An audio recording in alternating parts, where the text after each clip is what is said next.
de Dieu, je vous salue dans le nom puissant de notre Seigneur Dieu Sauveur Jésus-Christ. Mon nom est Père Timothée. Très content d'être devant vous à travers cette vidéo. Dans la vidéo passée, j'ai partagé avec vous l'histoire des adventistes du 7e jour. Nous avions parlé, ils sont chrétiens ou pas, nous avions donné des détails. Le but de mes révélations est de vous apporter la lumière sur certaines organisations, parce que la Bible nous dit, vous allez connaître la vérité et la vérité va vous affranchir. La fois passée, nous avons parlé des adventistes et je vais mettre même les liens de la vidéo dans les commentaires. Aujourd'hui, nous allons parler des témoins de Jéhovah. Chers frères et sœurs, on les retrouve partout, dans des parcs, aéroports, marchés, et souvent ils viennent même frapper à nos portes. Ces témoins de Jéhovah sont-ils chrétiens ou une secte? Nous allons les découvrir ensemble avec vous. Il y a environ 8 699 millions de témoins de Jéhovah dans le monde. Ils proposent environ 5 millions de cours bibliques gratuits à domicile et ils ont 117 000 congrégations dans le monde. Leurs origines. Les origines des témoins de Jéhovah remontent au contexte adventiste. Il y avait un homme du nom de William Miller. Il était fermier, un shérif adjoint, un juge de paix et un capitaine pendant la guerre de 1820. Il avait annoncé en 1831 la fin du monde. Pour l'année 1844, selon les estimations de Miller, environ 50 à 100 000 personnes ont commencé à suivre ces enseignements. Mais, bien sûr, cela ne s'est pas produit. Et le monde n'a pas pris fin en 1843. Mais ses associés ont révisé la date au 22 octobre 1844. La fin du monde n'est toujours pas arrivée à cette date. Quelle déception! Et ça avait créé aux États-Unis ce qu'on avait appelé en anglais des big disappointment. La grande déception. Le mouvement s'est ensuite divisé en divers groupes adventistes, dont ce qu'on appelle aujourd'hui les adventistes du 7e jour. Maintenant, quel est le rapport avec les témoins de Jéhovah? Eh bien, l'un des enseignants adventistes était Charles Russell. Il est né en 1852 et est mort en 1916. En 1872, il a fondé l'Association internationale des étudiants de la Bible en Pennsylvanie. Et il avait même nié l'existence de l'enfer. Il a nié la Trinité. Il a nié la divinité de Jésus-Christ, notre Seigneur. Il a enseigné que la présence de Jésus-Christ était déjà revenue sur terre de manière invisible en 1874. Lui qui a nié l'existence de Jésus-Christ, mais quand même, il a annoncé sa venue, ou sa seconde venue, sur la terre en 1874.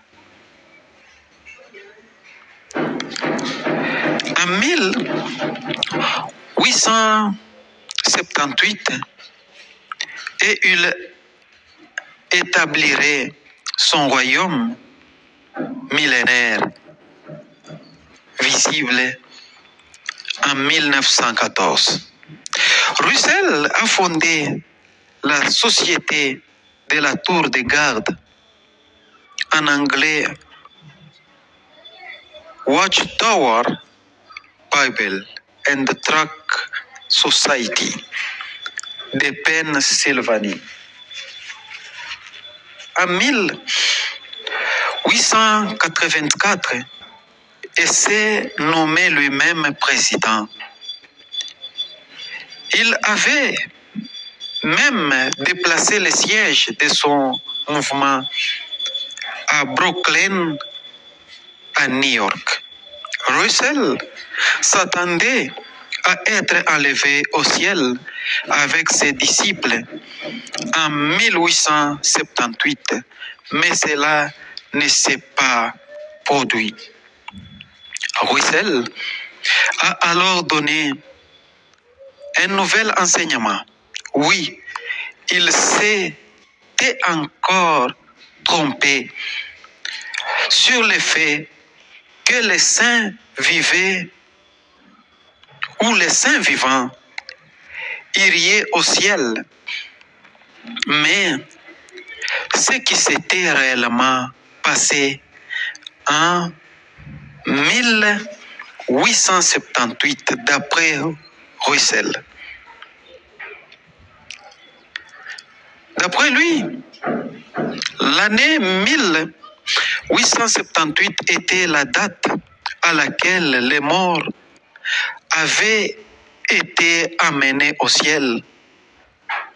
En gros, les morts étaient déjà ressuscités et sont au ciel. Après cela, en 1881, a été proclamé comme l'année où les âmes vivantes seraient amenées au ciel. Et cela ne s'est pas produit non plus. Voici ce qui était censé se produire en 1914. La fin du travail de la prédication, la fin de toutes les religions, la destruction totale de tous les gouvernements, la fin de la grande tribulation, fin d'Armageddon. Russell et ses disciples seraient élevés au ciel. Le royaume de Jésus serait établi comme paradis sur terre. Et il y aurait un commencement de la résurrection terrestre. Eh bien, 1914, ça n'a pas été.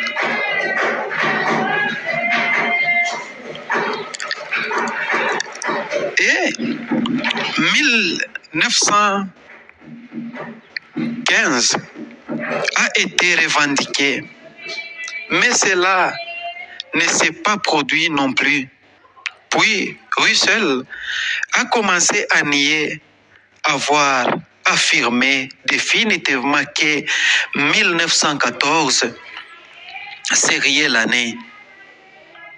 En gros, beaucoup de ces changements de date où la présence terrestre de Jésus-Christ serait établie sur cette terre et l'histoire de ce type se termine par son décès en 1916.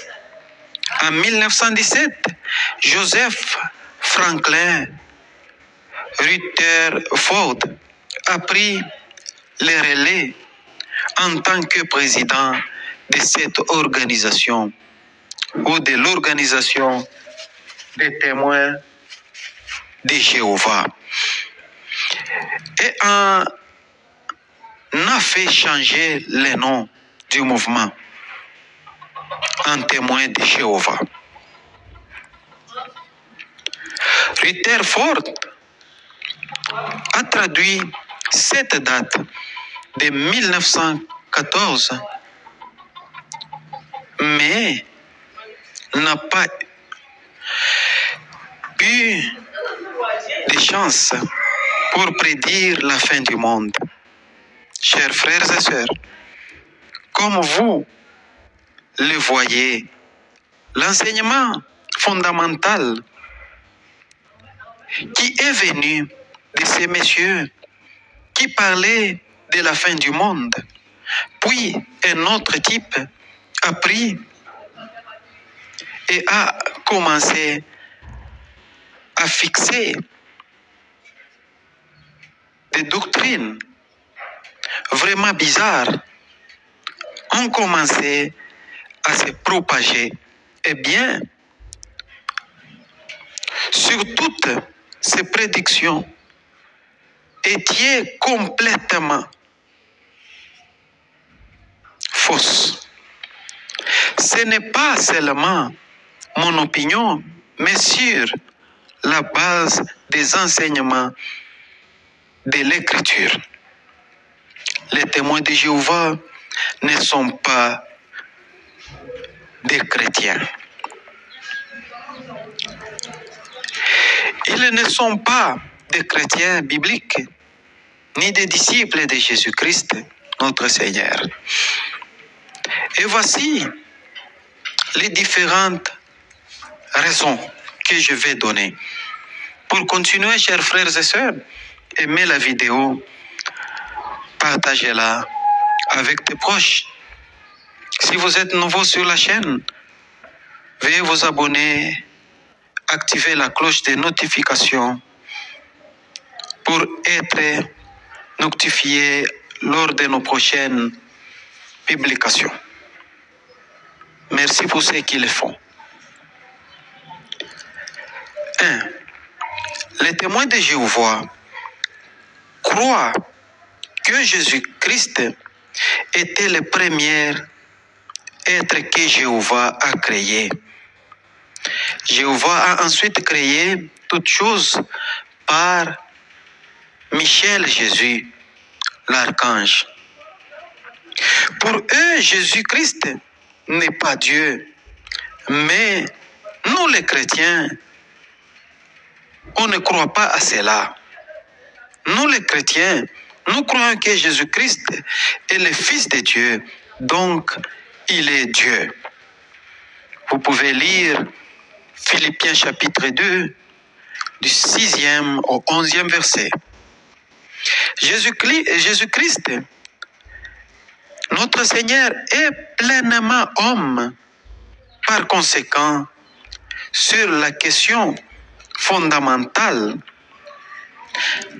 de ce que croient les chrétiens, les témoins de Jéhovah diffèrent. 2.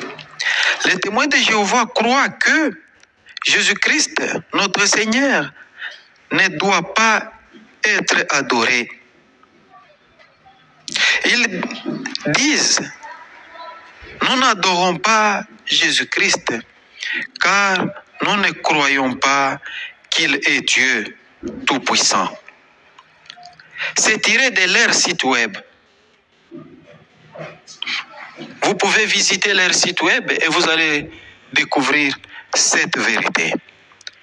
Mais nous les chrétiens, nous adorons Jésus-Christ, car la Bible nous dit que Dieu a élevé le nom de Jésus-Christ au-dessus de tous les noms, afin qu'au nom de Jésus-Christ, tout genou fléchisse et que toute langue confesse.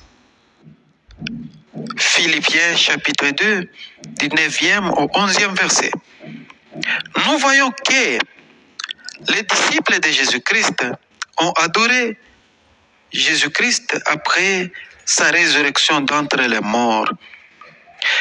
Ils l'ont même adoré pendant qu'il était sur terre et l'ont reconnu comme le Messie.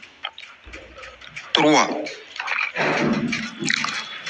Les témoins de Jéhovah croient à une chose que nous les chrétiens, nous ne croyons pas. C'est que les témoins de Jéhovah croient que Jésus-Christ n'est pas ressuscité avec un corps physique, mais comme être spirituel. Et ce ne sont pas seulement les témoins de Jéhovah, mais d'autres personnes prétendent aussi qu'il n'y a pas eu de résurrection physique.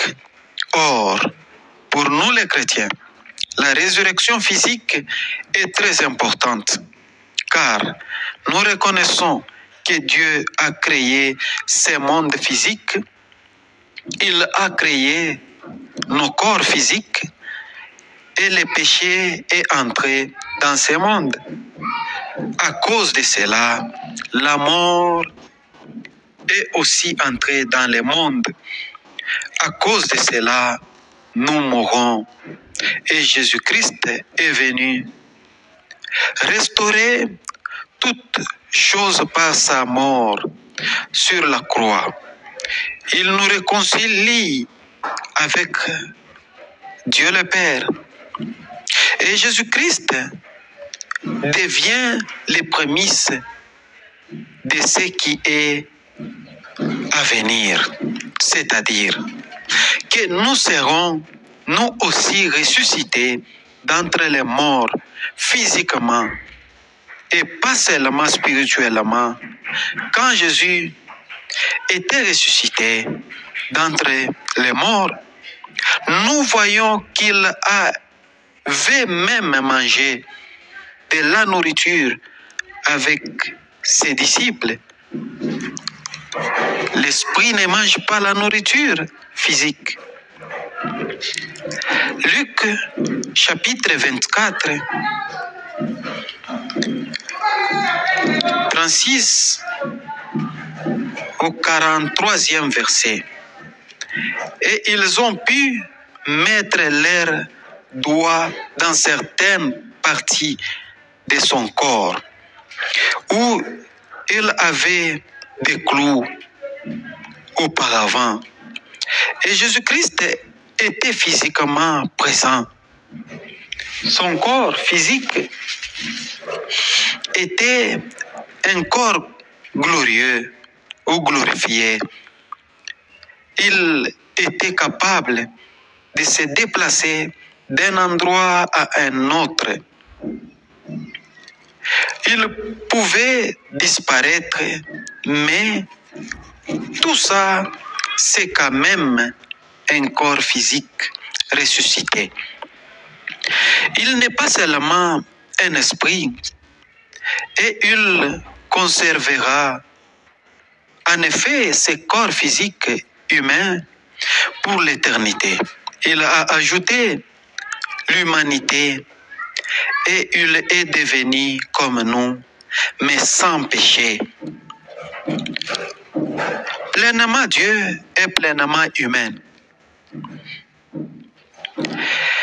Et c'est la croyance fondamentale que nous les chrétiens, qui croyons en la Bible et aux enseignements de Jésus-Christ, croyons. 4. Chose que les témoins de Jéhovah croient est que la seconde venue de Jésus-Christ a déjà eu lieu, qu'elle s'est produite de manière invisible en 1914. Nous ne voyons pas cette preuve dans la Bible, car la Bible dit en Matthieu chapitre 24, du 28e verset au 31e verset, en quelque lieu que soient les cadavres, là s'assembleront les aigles. Aussitôt après cela, ou après les jours de la détresse, le soleil s'obscurira. La lune ne donnera plus sa lumière. Les étoiles tomberont du ciel et les puissances des cieux seront ébranlées. Alors, le signe du Fils de l'homme paraîtra dans le ciel. Toutes les tribus de la terre se lamenteront et elles verront le Fils de l'homme venant sur les nuées du ciel avec puissance et une grande gloire. Il enverra ses anges avec la trompette retentissante et ils rassembleront ses élus des 4 vents, depuis une extrémité des cieux jusqu'à l'autre. Et savons qu'il y a des choses qui doivent se produire, comme l'apparition de l'Antichrist. Chers frères et sœurs, la Bible est claire. La Bible ne nous dit pas le retour de notre Seigneur Jésus-Christ d'une manière invisible, mais visible. Et toute tribu va le voir. Avec nos propres yeux, nous allons voir le Seigneur Jésus-Christ.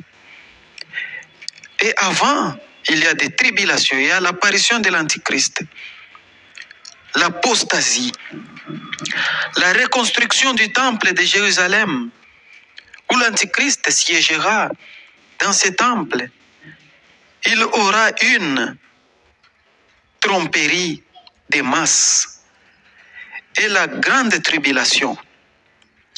Et après la tribulation, Jésus-Christ viendra dans sa gloire.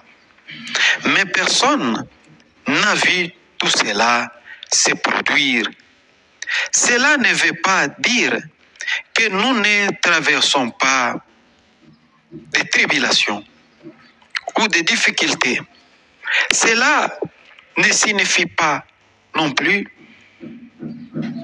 que l'esprit de l'Antichrist n'est pas actif dans le monde, mais Jésus-Christ n'est pas encore physiquement revenu sur terre.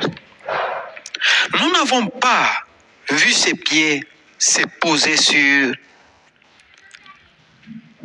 les monts des Oliviers à Jérusalem. Nous n'avons pas vu Jésus-Christ racheter et sauver le peuple juif, comme la Bible nous dit. Ni les Juifs criaient vers Jésus-Christ comme leur Messie. Nous n'avons pas vu l'enlèvement de l'Église. Aucun de ces événements mentionnés dans la Bible ne s'est encore produit. Donc, leur raisonnement est fausse. Cinquièmement, les témoins de Jéhovah croient que le Saint-Esprit n'est pas une personne. Le Saint-Esprit, c'est fantôme. Or, le Saint-Esprit est un esprit. Dieu est esprit. Mais nous voyons ici que le Saint-Esprit utilise des pronoms personnels. Jésus-Christ l'appelle. Ça, nous voyons qu'il y a une communication. Il fait des fonctions que seule une personne peut faire. Il peut enseigner.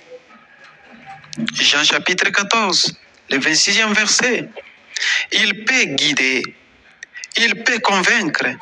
Il peut parler. Il peut réconforter. Je viens d'en citer quelques-unes, mais ces fonctions, un fantôme, un vent, un feu ou de l'huile ne peut pas les accomplir. Jésus-Christ dit que le Saint-Esprit sera un autre consolateur. Le mot autre ici est le mot pour un de la même sorte. Le Saint-Esprit devait donc poursuivre le ministère de Jésus-Christ sur la terre. Jésus-Christ était une personne, donc le Saint-Esprit est une personne. L'enseignement biblique est que le Saint-Esprit est une personne.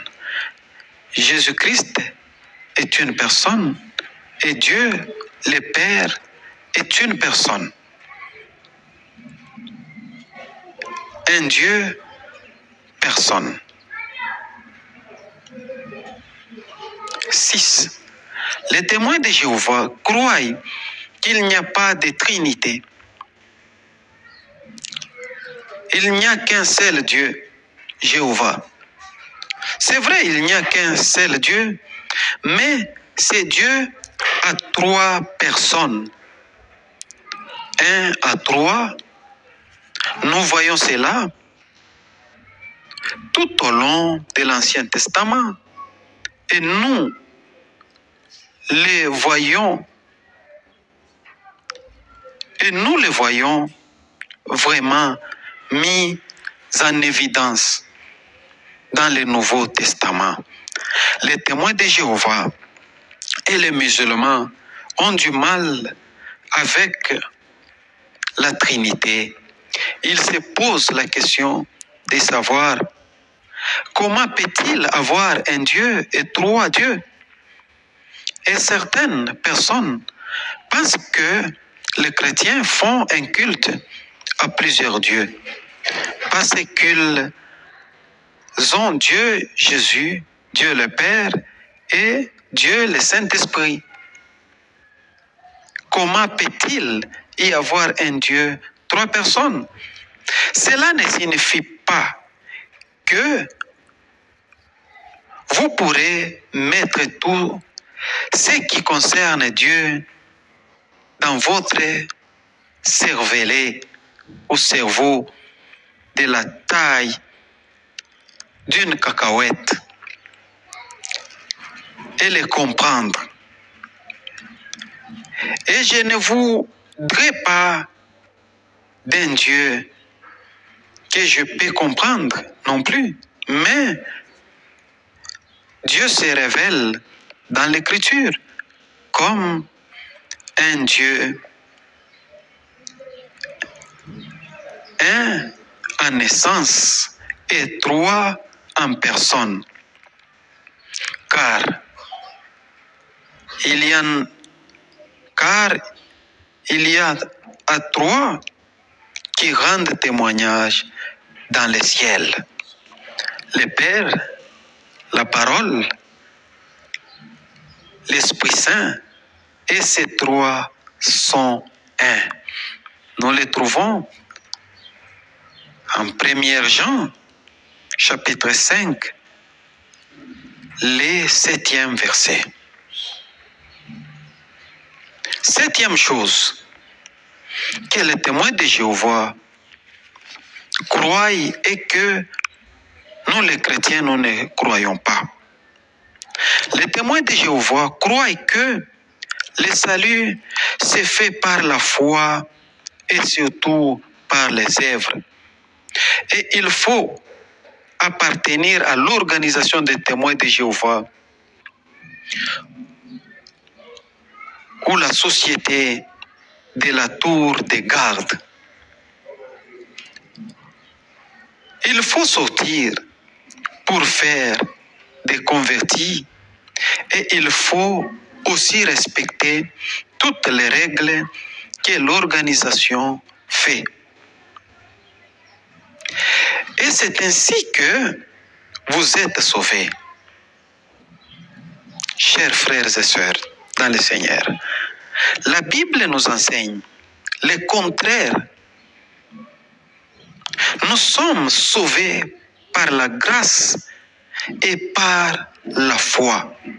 Éphésiens chapitre 2, le 8e verset. Et la Bible dit clairement que ce n'est pas par les œuvres, afin que personne ne se glorifie. Or, nous avons été créés comme les chefs-d'œuvre de Dieu avant la création du monde pour les bonnes œuvres. La foi sans les œuvres est morte. Mais nous ne sommes pas sauvés par les œuvres, mais nous sommes sauvés pour les bonnes œuvres. 8. Les témoins de Jéhovah croient que seules 144 000 personnes seront sauvées et iront au ciel. Ils auront des corps spirituels et non des corps physiques. Tous les autres qui appartiennent à Jéhovah resteront au paradis sur terre dans un corps physique. Ils ont pris ces 144 000 personnes de l'Apocalypse, chapitre 14, du 3e au 4e verset. Elles l'ont vraiment déformé pour l'adapter à leur reçu et à leur compréhension. Nous savons qu'il aura des gens au ciel de toutes les tribus, langues et nations, et qu'ils auront des corps physiques ressuscités. Et nous savons qu'à la fin, lorsque nous irons au ciel, nos corps seront ressuscités à la fin. Et nous serons réunis avec nos corps. Et cette Jérusalem, c'est le nouveau ciel qui descendra sur la terre. Et Dieu aura son tabernacle avec les hommes. 10. Les humains n'ont pas d'âme éternelle, immortelle. C'est leur croyance. C'est ce que croient vraiment les témoins de Jéhovah. Et quand vous mourrez, vous cesserez d'exister, à moins que Dieu ne vous ressuscite. Mais la Bible n'enseigne pas cela. La Bible enseigne que chaque être humain a une âme éternelle, immortelle, et que nous ne cesserons pas d'exister. Vous existerez pour toujours, soit séparés de Dieu, soit avec Dieu. C'est pourquoi Jésus-Christ est venu et est mort sur la croix, afin que nous, qui méritons d'aller en enfer et d'être avec le diable, parce que l'enfer n'a pas été conçu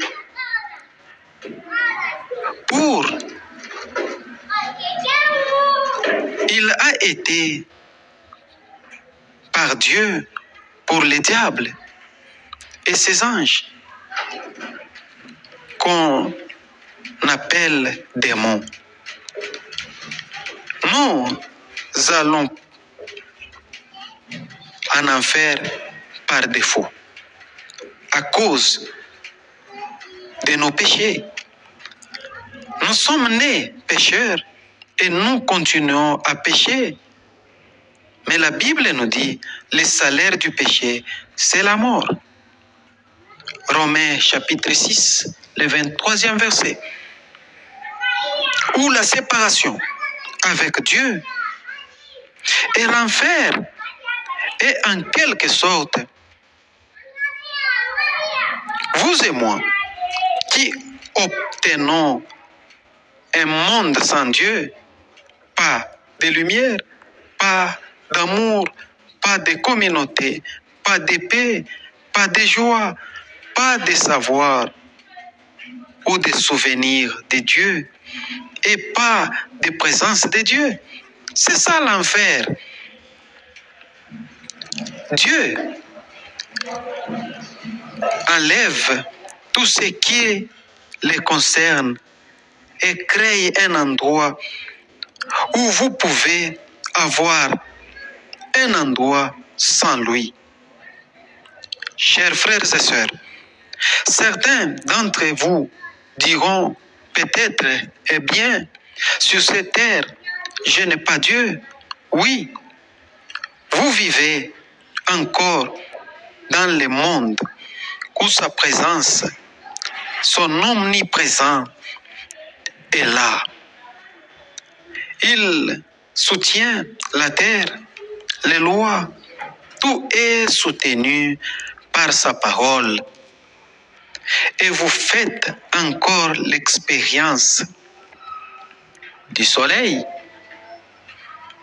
de l'espoir, toutes ces sensations, toutes ces bonnes choses que nous attribuons à la nature, nous les attribuons à la chance et à tout. Ce sont en fait des résidus de la présence de notre Dieu. Dieu fait pleuvoir sur les justes et les injustes, mais il y a un endroit où il n'y aura plus aucune trace de Dieu.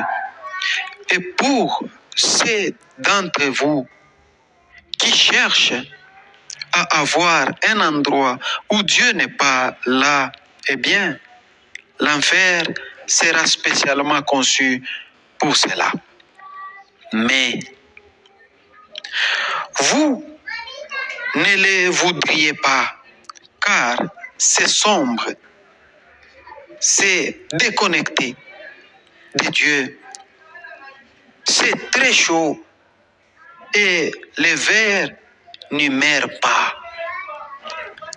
C'est vraiment décevant d'être là.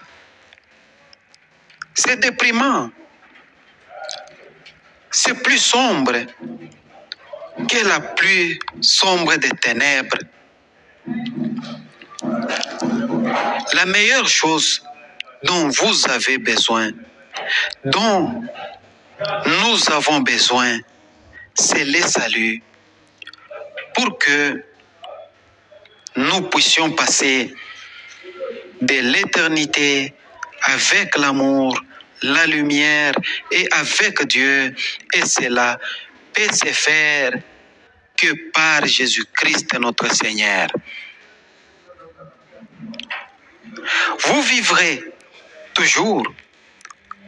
Vous ne décidez pas si vous vivez pour toujours. Mais aujourd'hui, si vous donnez votre vie à Jésus-Christ, si vous vous repentez, si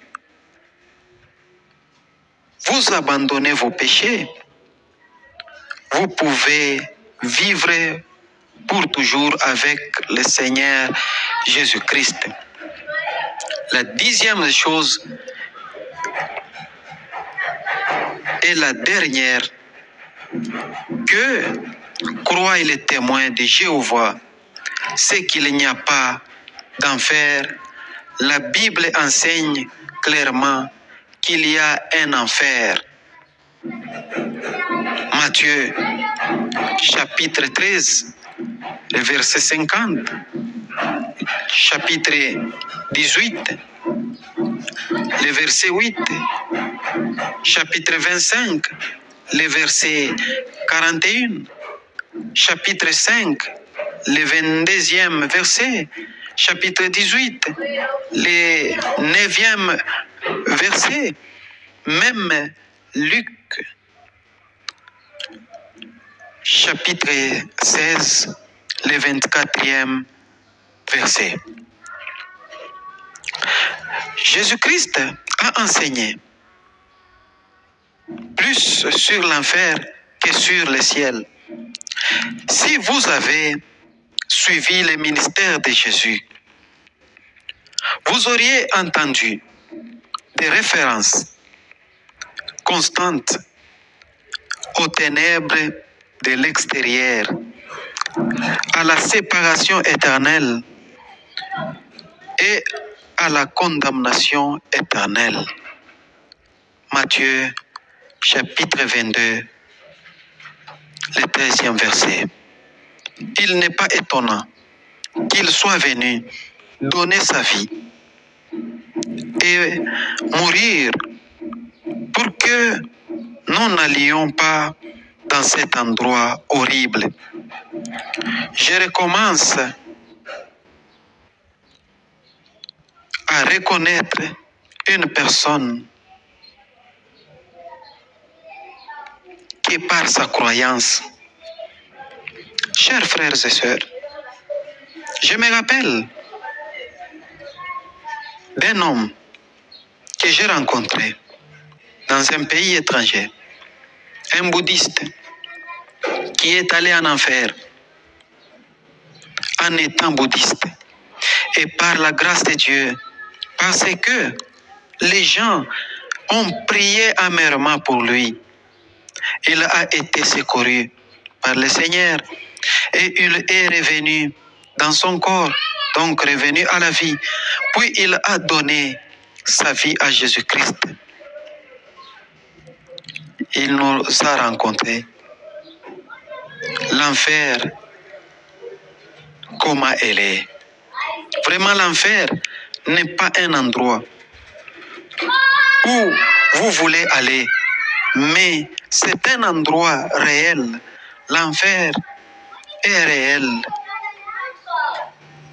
et c'est éternel. Il fait très chaud et vous voulez éviter cet endroit. Il y a de nombreux chemins vers l'enfer, mais il n'y a qu'un seul chemin vers le ciel. Et ce chemin, c'est Jésus-Christ. Il a dit lui-même, je suis le chemin, la vérité et la vie. Jean chapitre 14, le 6e verset. Et vous direz peut-être, c'est une affirmation audacieuse. Oui, c'est vrai. Mais quiconque fait cette affirmation et est ressuscité d'entre les morts, je le suivrai. Je le suivrai parce qu'il est ressuscité d'entre les morts. Jésus-Christ a étayé cette affirmation en étant ressuscité d'entre les morts. Aucun autre chef religieux n'a jamais dit quelque chose comme ça. Donc, Jésus-Christ est soit un menteur, un fou, soit il est qui il a dit être. Le Seigneur Jésus-Christ. Qui croyez-vous? Si vous regardez cette vidéo et que vous êtes témoin de Jéhovah, je vous aime réellement et je prie pour vous, mais vous êtes trompés. Je veux que vous lisiez les Écritures. Ne lisez pas vos prophètes qui vous mentent, qui changent les dates et déforment les saintes Écritures. L'écriture de la Bible n'est pas confuse. Une personne simple peut la lire. Et s'il vous plaît, enlevez vos lunettes des témoins de Jéhovah et lisez la vraie Bible pour ce qu'il est. Et vous verrez l'Écriture, vous lirez et vous apprendrez à connaître le Seigneur Jésus-Christ. Placez votre confiance en lui comme votre seul salut. Et surtout, merci. Merci d'avoir regardé cette vidéo. Allez-y, partagez-la avec vos amis et connaissances. Faites-moi savoir dans les commentaires ce que vous avez appris. Aimez la vidéo et abonnez-vous si vous êtes nouveau sur cette chaîne. Que le Seigneur Jésus-Christ puisse vous bénir et vous ouvrir les yeux. Au nom puissant de notre Seigneur, Dieu et Sauveur Jésus-Christ. Amen.